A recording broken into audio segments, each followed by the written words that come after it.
What's up? What's up? This your boy JG back with another video on music tips and reviews with JG. Um, Please subscribe to my channel if you haven't subscribed to my channel. Appreciate y'all for y'all support. I made it to 1,500 subscribers, 1,500 subscribers. So appreciate y'all for always supporting me on my YouTube channel. And also I have a super chat. It's available. If you're coming up here, super chat is available. So if you want to support me, that's there. So I appreciate y'all. Tonight is I love this documentary that I saw last night. The first part, Kanye West. Excuse me. Kanye West. First part of his documentary, Jeen-Yuhs. And I feel that this documentary was genius, the way he put everything together with the help of his friend, his good friend that he grown to know, Cootie Simmons. If you see the first part, he was a comedian. And he just started falling in love with, Kanye West's career from the beginning. And the beginning started with Kanye West at Jermaine Dupri's birthday party in 1998. And so, he followed him all the way up until he signed his deal with Rockefeller. And I thought it was so inspiring just to see that story, of Kanye West, rising to the top, because a lot of people just put him in one category, saying that, you're a dope producer. And it was more than that. He became a huge success. And I believe Cody, he believed that from the beginning, that, Kanye West was going to be that dude, one day, and it was just so inspiring. It was so different. Like, the documentary is so different from your usual documentaries where you have people that knew the person and they talk about certain events about the person. But this documentary was actually video clips of what happened. And so that's what made this documentary so special, is that it showed, clips of, when he went into the office and he played All Falls Down, for Rockefeller executives and stuff like that. And they just looking at him like, okay, I'm busy, during the day. And so I thought that was very fascinating that happened to him. And that song became a hit. And if you if you're tuning in, let me know your favorite part of this documentary. And also, if you want to join the show, I'm gonna put the link in the comment section if you want to join the show. But it was a very good documentary. And I loved, the way his mom spoke to him and stuff like that. But I want to break down each part, though. At the beginning, it started off, like I said, the person that filmed him throughout the years, he introduced himself that he was a comedian, and he would just videotape stuff at Jermaine Dupri's party. And they came up to Mace's new group that he was, he started his own label. Mace started his own label. And then he had this group from Harlem, and Kanye West was producing them. And so Cootie was videotaping him. He was like, "I'm Kanye West. I'm gonna be big soon," and stuff like that. And then I guess they fell in love with each other, and Cootie were like really seeing something great in Kanye. And so he's just started filming Kanye, you know, trying to get into that success. And Kanye West, he was, you know, dope on the beats. He always been dope on the beats, but he wanted to be a rapper.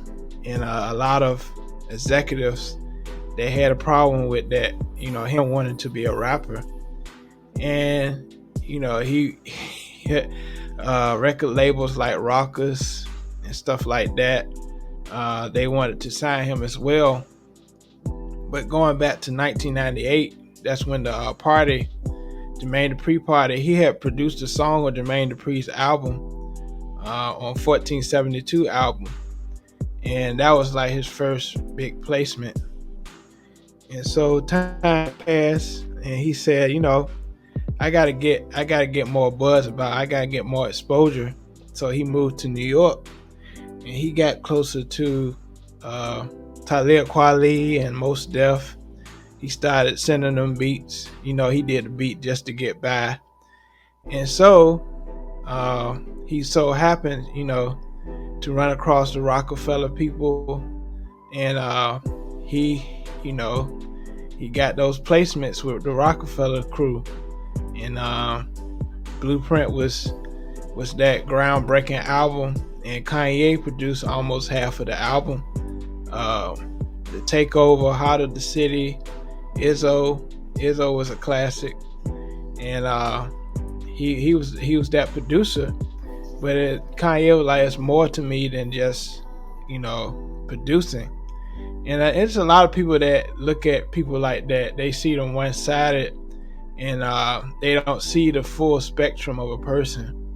And Kanye, he wanted to show people that he had different sides. He was not only a producer, but he was a good rapper, and he wanted to prove that. It was crazy to see him getting, you know, turned down by people, turned down by labels, and looking at the man that he is today, you know, how successful he is, that now, you know, every label will want to sign him because he's Kanye West. And that was the beauty of that documentary, showing, you know, his struggles, showing him trying to get a record deal, you know. And you see, you know, you kind of see why that Kanye is the way he is, because he's been turned down, you know, from different record labels. I believe the guy from Rockers, he was going to sign Kanye, but, you know, the people that was above him, you know, they didn't really care about signing Kanye. And so they showed clips of Dame Dash, like, you know, we're going to sign him, but behind closed doors, they didn't sign him, you know. But over time, it's like Kanye, he had to put matters in his own hands. He had to, you know, make things happen. And he found that, you know, if you haven't seen the documentary, I don't want to spoil it. So if you haven't seen it, you might not want to hear this. But if you've seen it, you know, I know you have some points. And let me know the points that you know, you really got out of the documentary. Let me know the points you got out of the documentary, because it was very good, motivational for, you know, especially producers and stuff like that. It was very motivational. So I see one person in the building. Appreciate you being on the show. And also let me know who's in here, and I'll shout you out. And also I have Super Chat if you want to support. I have Super Chat. And so, you know, he produced Blueprint. And a lot of people were trying to get over him as far as his beats. You know how people do. They try to get free beats and stuff like that just to get a name. Say, oh, I got a song produced by Kanye West.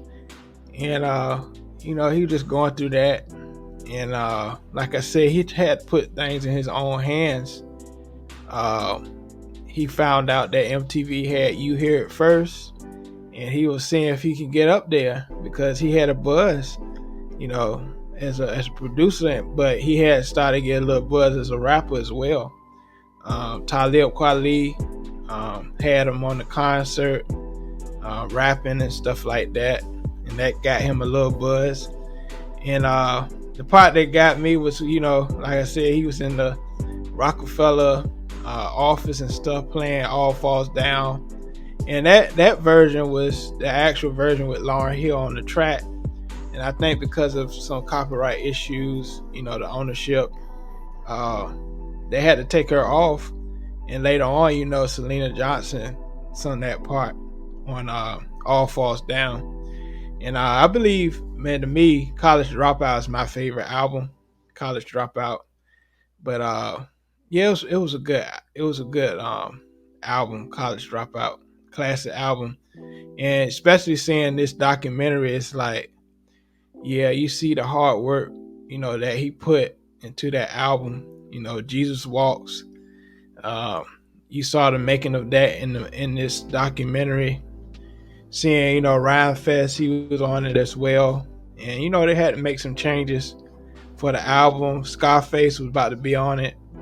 But, he didn't come back to the studio to, record his part. So it was a lot of good points seeing behind the scenes, him rising to the top. And one, real part I loved, that his mom was really speaking into his life, speaking into the things that he wanted to do in life, and she was really behind him, and she even know the lyrics to all his songs and stuff like that. And I thought that was very, that was a lot of love, that his mother had for him, in order for him to succeed. And I want to read one part, that she said to Kanye that was very, very, profound. She said, but it'll be important to remember that the giant looks in the mirror and sees nothing. And I believe she said that because she wanted him to remain humble, even though everybody see him as a giant, a big person in the industry. That's what I got from it. You might have got something else from it, but I felt he she meant that, him being a giant in the game, becoming a giant in the game, that he should remain humble. He sees nothing. He don't see that he's that big star, that he's still, striving to be the best Kanye he can be. So I thought that was very inspiring. And Kanye West looked a little hurt, hearing that, and his mom thought he was being arrogant, according to some magazines. But she replied, "No, I think you handle yourself. The way you handle yourself is really just perfect. But at the same time, you remember to stay on the ground, and you can be all in the air at the same time." And so I thought that was good too. You stay grounded, you stay humble, even though you get all this success, that you remain humble. So I thought that was a very good part in the documentary that she said to him. That was very good points that she said. And time goes on, he started getting the buzz, and I believe Rockefeller had no choice but to sign him, because people was really on hearing about Kanye as a rapper. And I like the part where at Talib Kweli's concert, Kanye West and Mos Def did 2 words a cappella backstage, and Kanye killed it. And I think that that song, that's one of his best verse in the song to me. And after that, the rest is history. He signed to Rockefeller, and it's amazing how Kuti captured all those intricate parts, those parts where he's sitting in the car thinking about things. And I like the part where he said, he always practiced how he was going to receive his Grammy. And a few years later it happened. And so I say to you people, whatever dream you have, whatever vision, because that was the name of the first part, vision. So whatever dream you have, whatever uh, thing you want to achieve in life, you can do it. You just gotta have the drive to do it, and nothing is impossible. And I think faith was a big part of this documentary as well. That you have to have faith in God, that He'll put you through and make you, put you up there and make you be successful. So I thought that was a huge part of this documentary, and I can't wait to see what happens on the second part. I think they're gonna get into him being in a car accident after he got signed to Rockefeller. But Kanye West is that guy, that I really looked up to, because I didn't really know what a producer was at the time until I saw Diary of Kanye West on MTV, and I saw him in the studio making beats on the drum machine. And so that really inspired me, because I was already in music and stuff like that. And so that's what inspired me. But I thought just this documentary was so genius. Like at the title, it was genius that they capture every part of his moments, up to him signing to Rockefeller. I thought that was incredible. It want people talking about it. It want people hearing about it. They had actual video clips of those moments, like him getting the Rockefeller chain on stage. I thought that was very incredible.